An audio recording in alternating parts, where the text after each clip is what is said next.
Meghan Markle showed off her playful side by sticking out her tongue in front of adoring crowds as she joined the royal family at Sandringham today. The former Suits actress was the star attraction at the Christmas Day gathering, with hundreds of fans giving her the royal seal of approval. Wearing a £1, 986 Tailor camel coat, brown beret and £1, 630 Stuart Weitzman's highline boots, Meghan walked arm-in-arm with Harry. She was clutching a brown leather Chloe Pixie bag, which sells for £1, 1,400. Meghan proudly displayed her engagement ring as they made the short journey from Sandringham House to St. Mary Magdalene Church, where the royals have attended service since 1988. Huge crowds of well-wishers queued up from 2 a.m. to get the best vantage points outside the church in order to catch a glimpse of Prince Harry's new stunning fiancée. After showing she had mastered the art of the curtsy, the American actress, 36, greeted people with her now customary "Hi, I'm Meghan," as she became the first non-member of the royal family to join them for Christmas in a huge shift with normal tradition.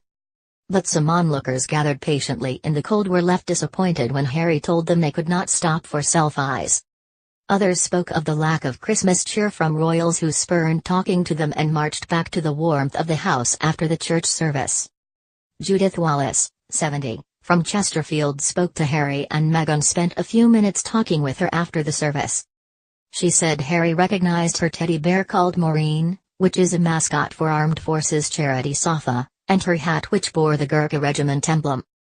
Judith said, "Meghan was lovely, she came right up to us and said hi, I'm Meghan. She is so beautiful and very sweet." Unfortunately, Harry said he normally would have a photo with Maureen but that he couldn't today, which was a little disappointing. Tess Gilder, manager of Park House, which describes itself as a unique hotel for disabled people, was with Ms. Wallace. She said of Ms. Markle, "She was just so natural, so lovely." She added, "I think they just wished us a happy Christmas and were interested in whether we had been before." The Queen arrived in a car with the Duchess of Cornwall and joined the group from the house, which also included the Duke of Edinburgh and the Prince of Wales. Wearing a shocking orange coat and hat ensemble, the Queen chose not to speak to the crowd, instead decamping into the warmth of her chauffeur-driven Bentley to be taken back to the main house. Prince Philip, 96, chose to walk to and from church with other members of the family, including William and Kate, who is pregnant with her third child and showed off a small baby bump beneath a striking tartan coat. William and Kate stayed to speak to a small selection of the Sandringham staff, taking a bouquet gift and even divulging that Prince George was overjoyed to receive a gift of a police car from Santa. William revealed it was the only gift his 4-year-old son had asked for, passing the request on to Father Christmas during a trip to Finland's capital city Helsinki last month. Kate outdid Meghan in the expense stakes, wearing her £1, 2,665 double-breasted tartan Miu Miu coat for the service. Royal watcher and local resident Sue Reynolds from Sandringham even told how she felt let down by the royals who chose not to speak to members of the crowd. Instead of staying for a few minutes to chat, most of the family marched quickly back to the main house.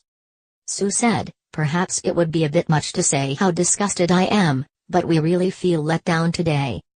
We live locally and have been coming here nearly every year for the past 20 years, and for most of the royals to just walk on past us has left us really disappointed."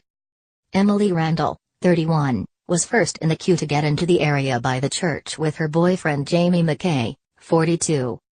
She said they set out from Chichester in Sussex before 10 p.m. on Christmas Eve and arrived at Sandringham around 2 a.m. "We thought it would be really busy," she said. "We looked online. We were the first ones here, camping in the dark for 2 hours."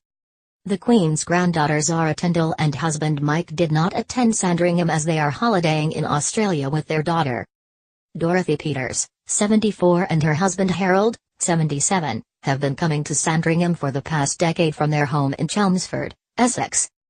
Dorothy revealed, "It was lovely to see them both in person, they are such a handsome couple.